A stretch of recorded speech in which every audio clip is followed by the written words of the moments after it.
Doesn't mean you have to stop talking. All right. Hello and welcome to the Wikibrands Collective Webcast Digitalize series, episode number 1. My name is Doyle Buehler, and this is the Wikibrands Collective Webcast. We've got 4 amazing people as part of the panel. Sean Moffitt, Koetsier Tara O'Doherty, and myself, and we'll all get to meet shortly, and hopefully Tara will tell us how to pronounce her last name, because obviously I messed that up. So what is the Wikibrands Collective? We're disrupting the professional services game by becoming one of the first to build an on-demand business transformation company that helps clients anticipate and build better futures for business. We're blending insights, predictions, and debates from seasoned pros who not only think about this stuff, but actually do it as well. And the Wikibrands Collective webcast that you're watching now is the Transformation Think Tank panel discussing the core issues businesses faced every day.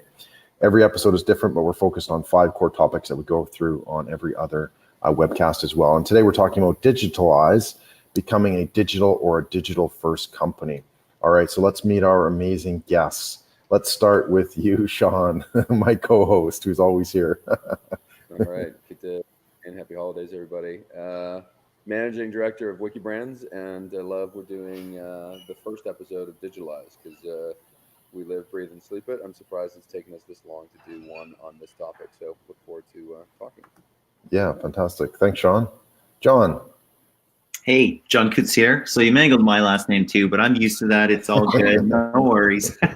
Okay. 2 for 2 ain't bad, especially for early this morning. It's all good. Yeah. I tend to style myself as a journalist, analyst, futurist, and dreamer. Sometimes I do more of the dreaming. I write for Forbes and Inc. I've been a full-time tech journalist, and I currently consult with a lot of companies in Silicon Valley. Awesome. And Tara, welcome. Welcome. Thank you, Tara O'Doherty. So it's O'Doherty. O'Doherty. Yeah, that's the Irish way, but you can say O'Doherty. O'Doherty. Well, it's great to be here. Hi, guys.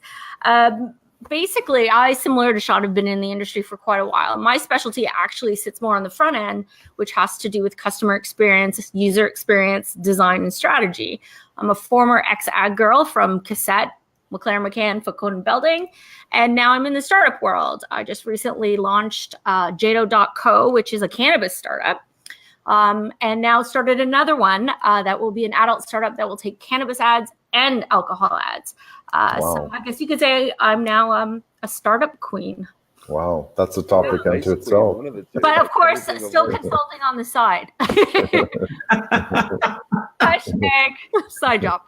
Cool. Apparently Excellent. she has a clone. I mean, wow. Isn't that illegal still? I don't know. Maybe not in China.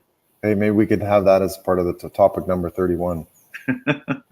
Anyway, and my name is Doyle Buehler. I'm normally based out of Australia. Right now I'm enjoying the suns and jungles of Costa Rica, and I run a strategic consultancy on digital transformation and companies ready to scale, and author of Breakthrough, Unleash Your Remarkable Brand Value, Influence, and Authority.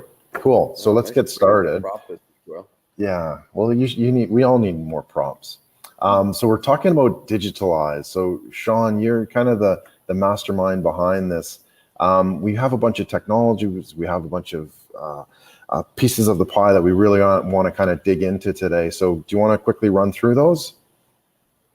Yeah, I think we just had a couple of slides, and at the risk of lopping somebody off here, just maybe we'll share, like, if this is the right time, Doyle, we'll share just maybe not my best work in 2018, but certainly it was the work that got the most attention, because you pulled together a list on technology and everybody like flocks to the or comes to light in terms of, oh, I think health tech should have been higher than 18. So maybe we'll throw that slide up and one or two others. Sure. Give me a second here. All right. So John, we'll just put you down into the green room and you can go have a coffee for a second. And all right, let's get see if we can get everything going here.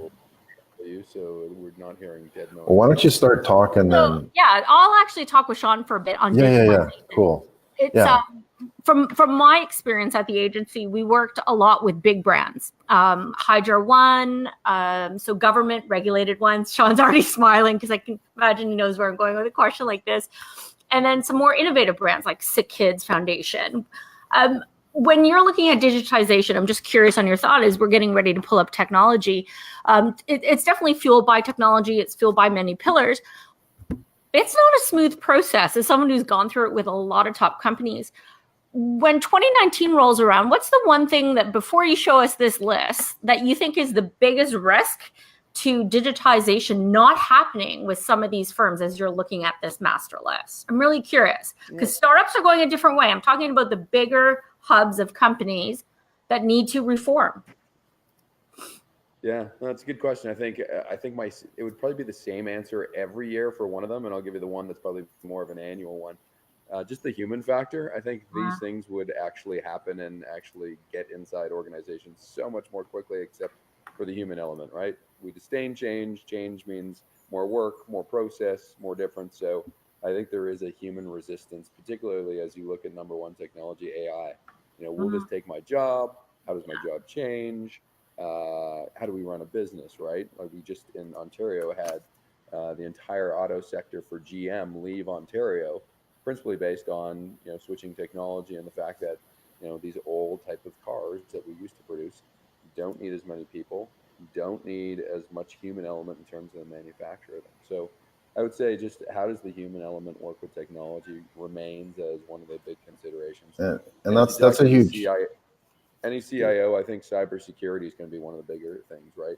You look at expanded risks and Internet of Things, where it's like it's not just your computer and your mainframe, it's like every single device that your company's connected to. They're imminently hackable, and so I think John just posted even an article about some kind of blockchain thing where it was either hacked or there's some kind of fraudulent activity. So more of that stuff's going to happen. Fantastic. So I've got the visual up here finally. Okay, it's a very do you want to visual. quickly? Yeah. Like 15 seconds on it would be we tried to rank technologies based on 5 different criteria last year. So Perfect. The exciting thing, I guess, is we're going to re-rank them again, I guess, based on 2019 information. AI was number 1, Internet of Things number 2. It's really microfiche there, but I think I recall it being mobile and social number 3, blockchain number 4, and big data number 5. I won't go through all the others. I think the 2 people that feel most offended by my list, based on social media, kind of the fintech. Financial technology should have its own little piece. And my point of view was, well, fintech's kind of like a whole bunch of different technologies that come into one. So I didn't have it as a specific place. And anybody that loves CRISPR and like biotech, those people are really rabid. They were like, I don't think we belong just in health tech at 18. I think we belong in a bigger sphere. So I don't know. Hopefully we can use this as a springboard for our discussion today in terms of moving forward. Are these needing to be re-ranked? What's really in your rear view mirror in terms of what's coming up real quick? Okay, perfect. And how did you come up with these? Again, maybe just some background on that. Like it was part of a research project? Yeah, there was some discipline behind it. It wasn't just like, oh, we think. We had 5 different criteria. 1, we looked at Google search patterns in terms of what's the current chatter value. 2, we looked at growth rates. What is the projected 3 to 5 year growth rate of some of these things? 3, we asked some experts. So we had this digital periscope study where we asked 250 experts to rank them. 4, we looked at just potential knock-on effects in terms of what other technologies would this affect. And 5, we looked at, what was the 5th one? The 5th one was just the size of the market. So what is the revenue pie of each one of these technologies? And then we rank them accordingly. Perfect. Okay. So we can get John back in. Sorry. Yeah. John's back in. Yeah. The man's back. On the list, though, Sean, which I think is brilliant, and not that I disagree with anything on there. I think theoretically it's valid, but I think anything can be knocked off and pivoted based upon, and I'm just going to use cybersecurity as the underlying one. Like, look at what happened yesterday. Well, what was announced yesterday with Facebook and the fact that RBC had access to chats and a bunch of things, IAMs inside the data that nobody knew. Like, you didn't give them authorization necessarily, and they could read through all your messages. So not quite. Well, yes, I'm calling bullshit on that whole story. Okay. I'm not a Facebook fan in all the ways and everything like that. No doubt about it. and I'm ticked off by Cambridge Analytica and all the other stuff and that sort of thing. But this sort of thing was an integration with various partners, so you could actually message from within other platforms. So you gave explicit permission for this, and they're reading and messages that you are sending. Not all your messages, not your messages to your best friends and your wife, spouse, whatever. So I think this one is a little bit of a tempest in a teacup. Yes. So a lot of outrage for nothing. Well, yes and no, because the bottom line is if people aren't reading T's and C's and going through and accepting. So I agree with you. It was the API connecting for a product they don't have in market where I could send you money through Messenger. It was as simple as that. So obviously through that connection and technology, I have to say, yes, I connect, you connect, and off they go. But the bottom line is if my mom's not reading that crap, which she's not, the customers can sway opinion is what I'm saying. They can actually sway opinion so much that people could get, because articles that just came out can get caught under the bus, if you will, and then the technology could shift. Like VR. Broadly agree with you. But if you're actually wanting to send messages from within Spotify or something like that to other people in Facebook Messenger on that platform, then obviously that Spotify needs access, or RBC needs access to the platform in order to send that message, receive messages, that sort of thing. So I broadly agree with you though on your point about T's and C's and people not reading them. Just being a little more human, I think. I just worry about some of the lists that, like big data, a lot of these guys are going to get affected on the human aspect, the front aspect, because we have to consume that as consumers. Oh, absolutely. And I've seen typically we're trending. We have the technology, right? And that's sort of the back end, and everything that we're building is based upon that. But we seem to be having a trend back towards more humanizing this technology as well. And so all of these 30, they're fantastic, but are they going to get further, if the consumers, like you were saying, Tara, if the consumers say, well, wait a sec, maybe we shouldn't be doing this. I don't know. What are your guys' thoughts? The interesting thing for this list for me is not so much what's happening within each one, although there's a ton and everything like that. It's the combination of all of them together. One of the things that I focus on for my Forbes article is fourth industrial revolution technologies, right? Which is you've got AI and IoT and mobile and big data and automation and robotics and med tech, health tech and nanotech and all this other stuff coming together and forming something that is more significant than any of them in isolation, right? I like to call one of the things that's coming together and is what I like to call smart matter. And that is we're adding 4 things to everything around us: the table, the chair, the window, the wall, the house, everything, right? Chips, radio, sensors, motors, right? And adding those things so that everything around us becomes addressable, commandable, smart, aware, communicable, all those other things. That's really, really interesting. And that's significantly changing our world. Oh, that's fantastic. It will be an interesting list to do 5 years from now, because I agree with John in the overall point that things are merging together, right? People actually resist some of the itemizations on my list because they're like, well, they're all related, aren't they? And it's like, yes, but you can't just say let's put the ocean out there and have people understand it. People love to have these little definitions, but I do think over a 5-year basis, things like blockchain, we won't talk about the blockchain industry 5 years from now. It'll just be whatever it is, right? It'll be part of the vernacular. Saying what kind of DOS industry are you in? How we run. So, wait a sec, you don't say that anymore? Not credibly anyway, no. Okay. What's your That's funny because I posted recently that blockchain will succeed when somebody creates some technology and you have no clue that blockchain is underlying it.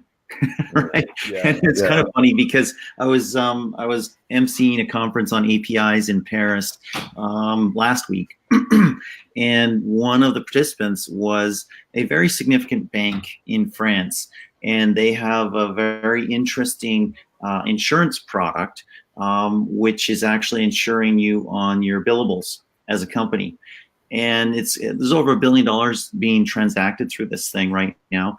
And so I dug into it a little bit, asked a few questions after his session, and it's running blockchain. Didn't mention it right off the top. Pretty interesting, actually.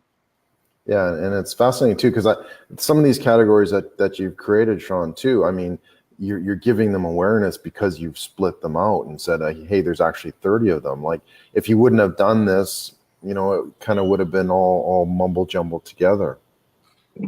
And from a consumer perspective, John, going back to what you were talking about as well as Sean, with the integration of all of those pillars together, I had the luxury of working with AT&T on their product for IoT called Internet Digital Life. And Digital Life, I started working on that 7 years ago, and I think it finally just launched a while ago. But I know, which is pretty funny. I'm like, it's revolutionary. It's not launched. But the interesting thing is they were working on a couple things where they were looking at ways to keep seniors at home because healthcare is so expensive. And so the combination of the simple like smart alarm system plus smart, appliances plus the sensors plus this, and it's great, right? Like I can see mom, I know that she ate, I know that she showered, how brilliant, right? But we also sat down with some of the seniors who would be on the other side of this, and they like the idea of staying at home. But the smart technology is interesting because a lot of people feel like they're being spied on. And so, there is a blessing of knowing I'm almost home, so my AC turns on and my hot tub gets ready for me. But with the data coming out, knowing how many times I go to the bathroom, knowing how many times I shower, like, am I doing like the fake Fitbit? Oh, I'm going to pretend to shower. I turn on the shower and wait. I don't know. Like it's interesting when you start combining all of those. That's a big data hose that they're going to have on individual consumers.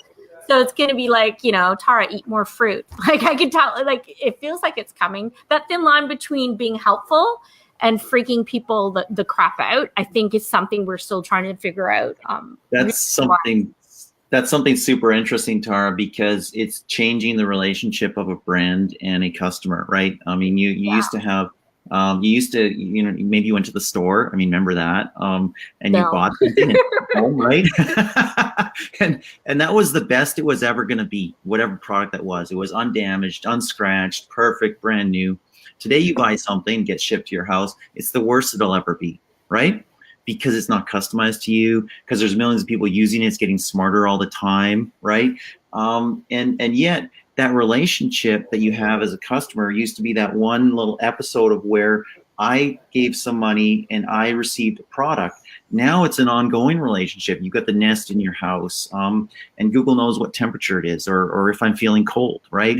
Spotify knows if I'm feeling excited or maybe kind of somber or whatever because of what music I'm playing, right? And there's that relationship over time. That's a big difference in how we interact with brands and enterprises and what they know about us.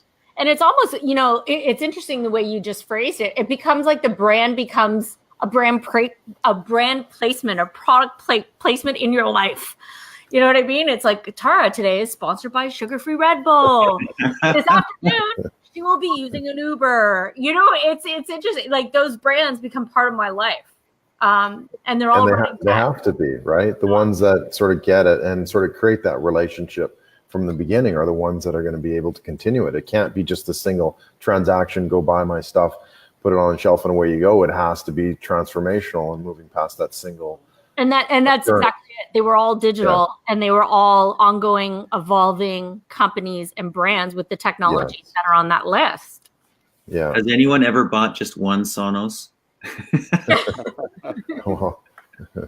I would say the comment that it's a brand placement, though, that almost suggests that the brand's trying to wedge their way into your life and like interfere with you. Yeah. Well, I think the bad ones I was being facetious in essence. It reminded me of like, here's Tara as a persona, and these are the brands that, power Tara on Wednesdays. Wednesdays, because Thursdays. I do think it's an interesting line, though. It's like, will we change to accommodate? Because if we use Spotify, an example, most people go, I love Spotify because I discover new music I couldn't figure out before. Yep. And then on the very same basis, they will go, oh my God, I hate how Google Home knows so much about me now that they're listening to my conversations, even though it may be for my own benefit, right?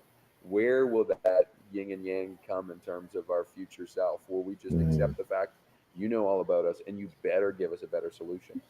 Sean, it's a super interesting point. And one of the things that I've been thinking about is this kind of move from tracking to trust.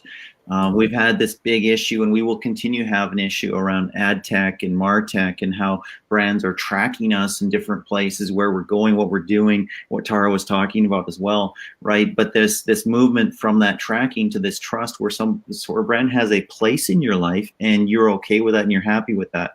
In order to have that be the case, though, we need to have a handle on what's being shared, where and how, and doing that easily, as Tara, you were talking about, in a way that, because most people aren't going to look at the T's and C's, the terms and conditions, or anything like that.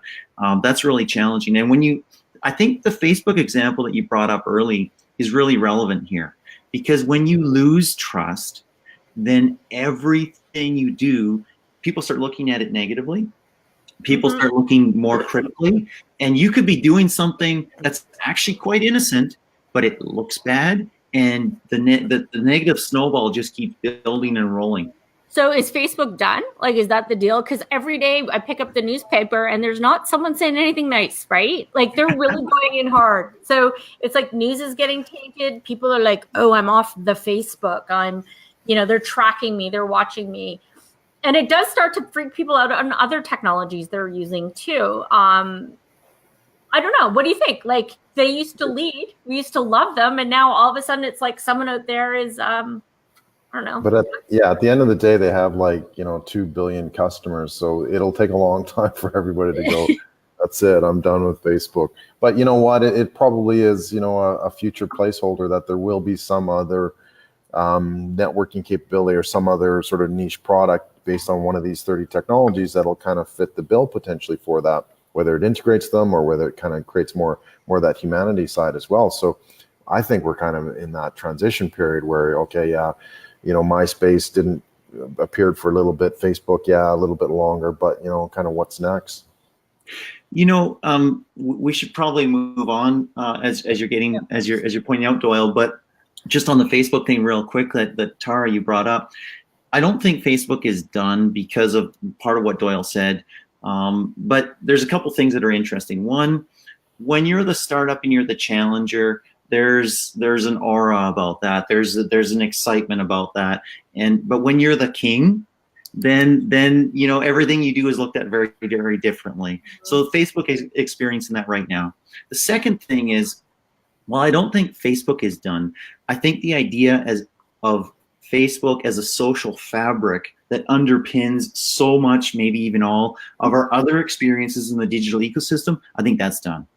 I think Facebook had a shot at being that. They wanted to do that. The social utility, right? The fabric that tied everything together, the technology that made every other technology instantly social and connected.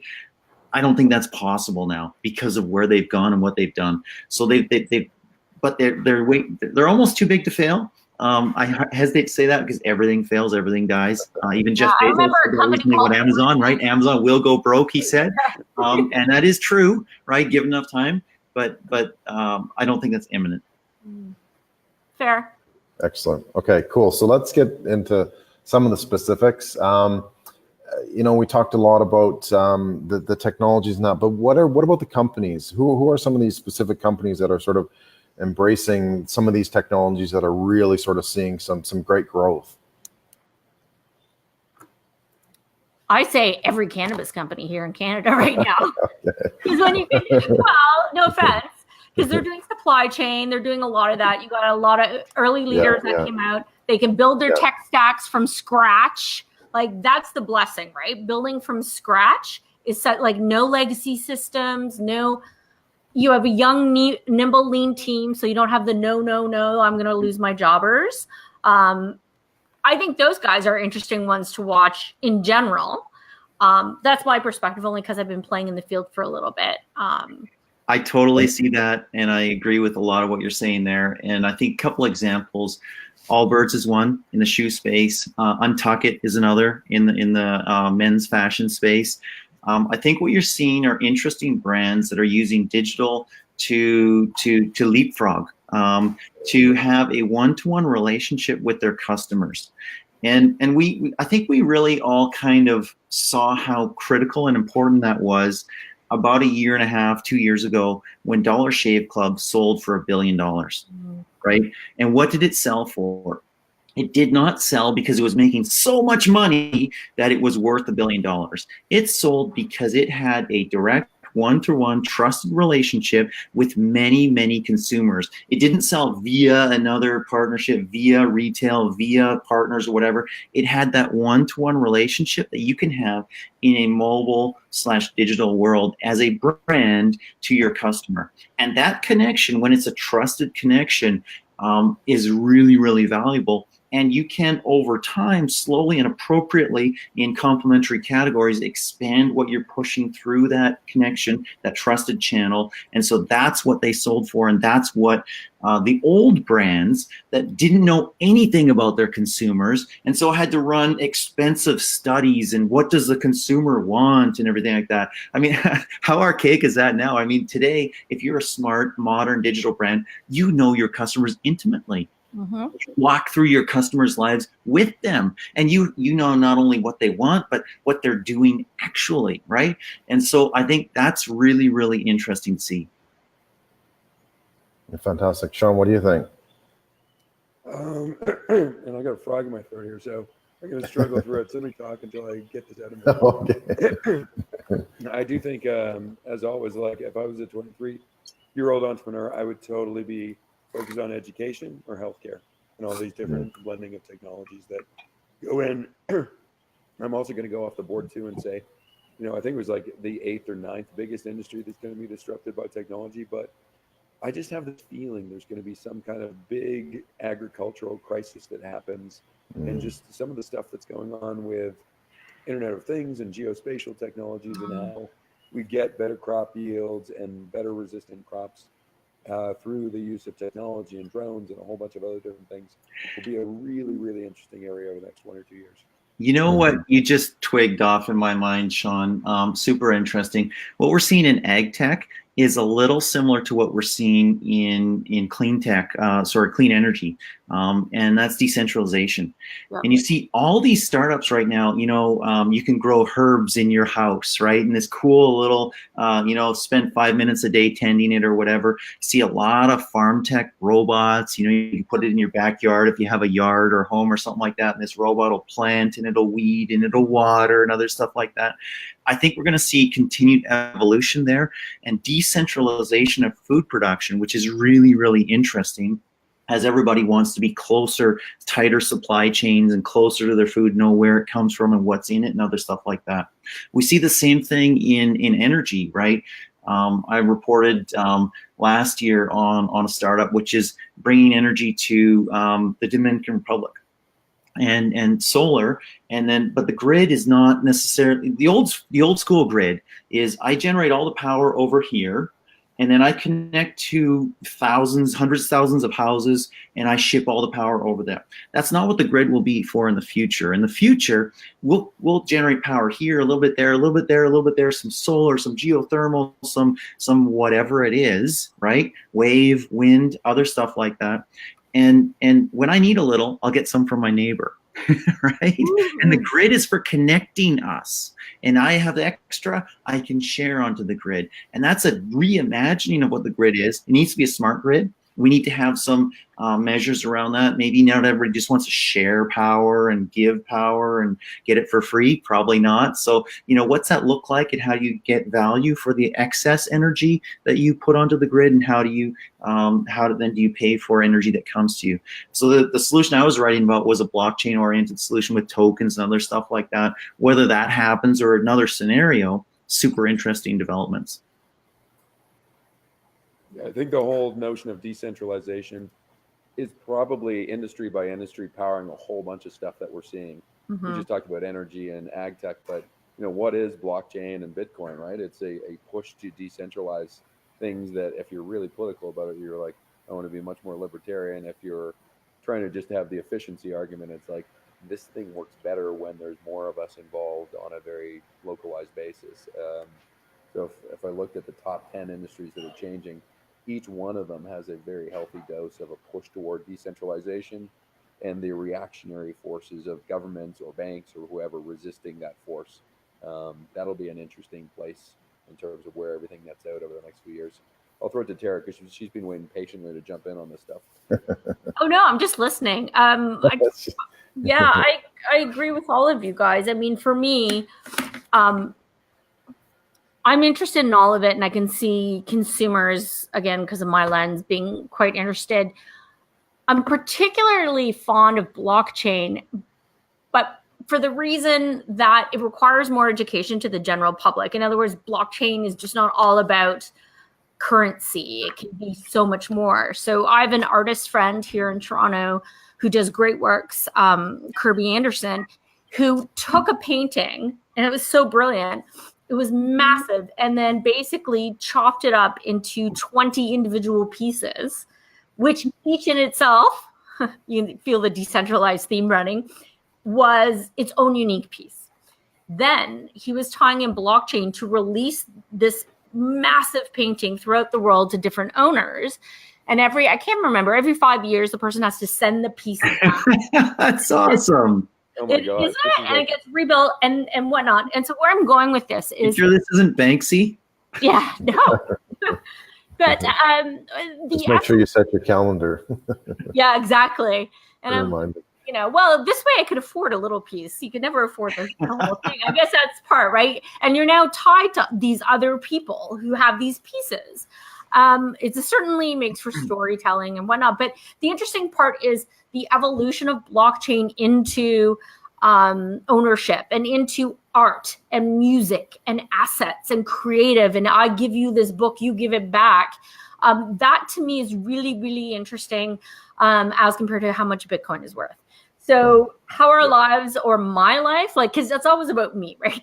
Not me in particular, but, you know, watching movies, like I've cut the cable 5 years ago. Like once blockchain comes in, do I have to kiss goodbye to my illegal movies? Like there's a lot of things going on that are going to evolve. We're watching you. I know. No, But that's okay, because I signed the T's and C's. I'm okay. And we have it on tape. Yep. We have it on YouTube.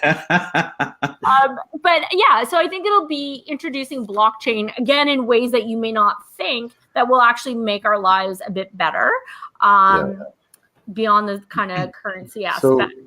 So to kind of, I mean, it sounds like we can go on forever, and I'd love to, but I want to sort of get your thoughts on how do we apply this for businesses today? So we have these 30 technologies of the next decade. You know, what should businesses be doing? Should they be focusing on 1, 2, 30, you know, that sort of thing? And what would be your recommended advice to a business to say, hey, do this in relation to technology? John, you want to start? Sure, that's a tough one. You know, I have to sign a consulting agreement with you first, but no, I'm joking. You know, I mean, look, we can talk about technology until we're blue in the face, and technologies are critical for enabling the things we're talking about. If I'm talking to a business, the first and most important thing is know your customer, be your customer, solve for your customer, understand your customer. And then it is also to be where your customer is. And that's where the technology piece comes in, I think. And so what makes sense for your customer is where you go. I think we've seen, and we will continue to see till the end of time, businesses spend massive amounts of money on trying, hey, we're going to add AR to our website or to our mobile app or whatever the case might be, right? And leap ahead of the bleeding edge and create something that isn't useful. I'm not saying that all AR stuff is not useful. I think it's a huge future. We can get into that deeply in another podcast, but that's just one example. The other thing that I would say, you know, so the one extreme is leaping into some new technology you think is going to solve it. The other thing I would say is, hey, in some cases, you got to cut your losses. We talked about these brands that have a cool one-to-one connection with their customers. And they started, as Tara said, tabula rasa. And they could build their tech stack from the bottom up. We're sometimes enslaved by what we have and what we've done. And sometimes, you know what? You might just try to do a restart on your company and say, you know what?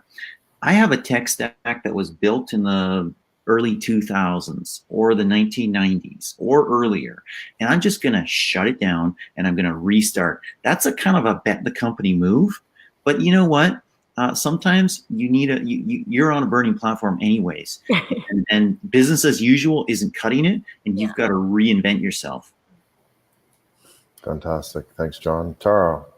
It reminds me of Bell trying to do integrated billing. It was like, I don't know who was around during that time when Bell and Bell Mobility came together. You're like, why am I getting 17 bills? Like, can't you put them together? And I remember the CEO going, well, we ran the numbers. It's going to be like, I can't remember the figure, something like 23 million to fix that. And this is like 16 years ago. And then I'm like, gee, I wonder what it is now. It's like 2.8 billion to fix that. So sometimes, you got to. I got to jump in by saying I'm a Bell customer. They still don't have it right. Yeah. So then some small startups going to come along and scoop them, right? So I don't have a lot of sympathy sometimes for situations like that. I agree with John. Know that customer, empathy. I always say to my clients that I've worked with, let's look where the holes are first in your systems, your communication, your integrations, all of that. Let's figure out like quick wins.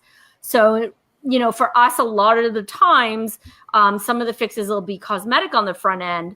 But really, and I'll tell you, the bigger guys, if they're starting to integrate any of the things that we were talking about today, you are looking at a total rehaul on a lot of their systems. And it's painful when you look at the number of the costs to do that. But net, 16 years, Bell clearly hasn't fixed their bill. Sorry about that. But it's, it's an interesting. Isn't there an expression, lipstick on a pig? There is. And I was teaching at college, and I taught the students that. And they would use it. They thought it was just the millennials thought it was the funniest thing they've ever heard. And every time they'd be doing a presentation and a client would say something, go, well, that would be lipstick on a pig. And I'm like, that's what some of these technologies could be, is when they don't take a deep, hard look at it and understand how they're going to empathize with your customer. It's just superficial, right? It doesn't fit. It doesn't last. It doesn't do, what they were intending.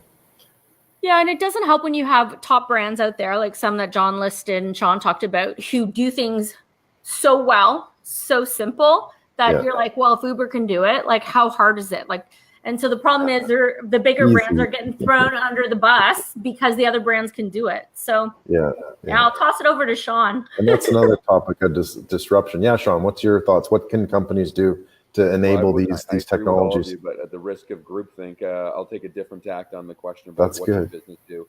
I think John talked about intimacy with the customer, and Tara talked about complexity and nimbleness of systems. I think there's an interesting piece over the next little while in terms of just how companies go about their talent and culture. The future of work, I guess, if you will. I find two things in particular. The role of the CIO has to change. Like, I just presented to a whole bunch of India CIOs.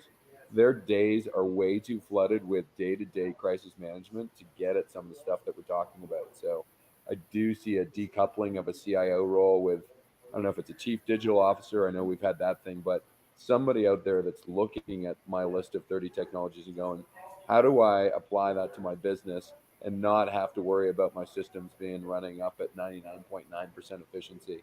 I think that's one thing. And I think I oftentimes, when I keynote speak in companies, I feel like I'm trading on ignorance. It's a horrible place to be, because I'd rather be in a position where take my stuff and actually apply it to your business. And I see just an overall lack of digital literacy is the best way I could explain it. I think, there has to be a mindset and a culture in companies where it's like, digital isn't that thing that gets done over there. Digital is like part of your core job, whether it's 20, 60, 80%. And I think, I don't know how that changes, but I know it starts from the top. So you got a CEO using the technologies, talking about the technologies, having their board actually, have some accountability for those technologies. You start to get some traction inside companies. So I think customer, systems, culture, that may be the triumvirate of where businesses need to go. What's super interesting, Sean, about what you just said, you're talking about CIO being overwhelmed and companies needing to digitally transform. Increasingly, some of those things are being led by the CMO, the Chief Marketing Officer, because of the brand's desire to be customer centric, right? And so then having a a marketing system of record, a customer database, a database that ties everything they know about their customers into one place that they can draw actions from, next steps, that sort of thing. That's quite interesting, actually. I think the one thing on the CMO piece, and these are my brethren, I'm a recovering CMO. A lot of them, I won't say most, but a lot of them, and maybe you'll agree or not, are not qualified to do that job. Depends how old they are. Yeah. Correct. I'd say a lot of them do know CRM. A lot of them are old direct mail people, so they kind of get that part. But the rest of the tech, they don't. Well, and it's also the mindset, right? Like if you're in the business of let's broadcast and do media plays, like, you know, I got to get exposed to 5 consumers and go after an 18 to 49 consumer. If you mention any of those things, you're wholly incapable of actually applying yourself to this new crazy world. True. I've seen it, unfortunately. Doyle, I'm going to pass it towards you. I know you got probably trying to finish this up in less than an hour, which is always a noble objective. Also, you might have a point of view on this. No. We've had a fantastic discussion. No, I just want one thing that I always come across is like how do you actually integrate this into companies? And a lot of times we talk a little bit too, you know, we need to talk a lot more tangible about the technologies and how do we actually can use them, because at the end of the day, it's the companies that are going to implement them or not. And if we've sort of provided that guidance, that framework for them to say, here's how you need to use it, I think that will go a long way. And that comes down to digital literacy that, you know, the 4 of us and sort of everybody as part of the Wikibrands Collective, but, you know, making sure that we can educate and inform whoever it is at the helm, CEO, CMO, CDO, whatever the case may be. Like, we got to really make this stuff tangible. Otherwise, it kind of just sort of flitters away. And we haven't kind of grasped that opportunity. So it's been a fantastic discussion, guys. I really appreciate it. We'll have to have another one of these pretty soon too, because we went into some great depth as well. Any last comments, Sean, John, Tara, that you want to add? No? I just applaud you. I think we should do a sequel. I think there was so much good stuff, and you only got to play half of your questions, Doyle. So inviting the other 2 for a I agree. 2019 reloop.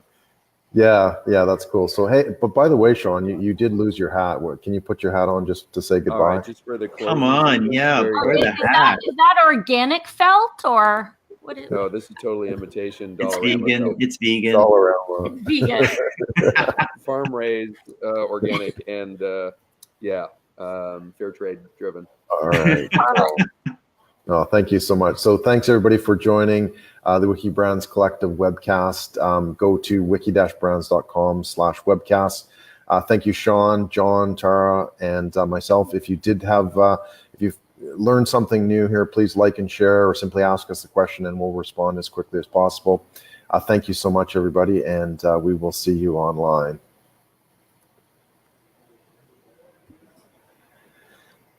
All right.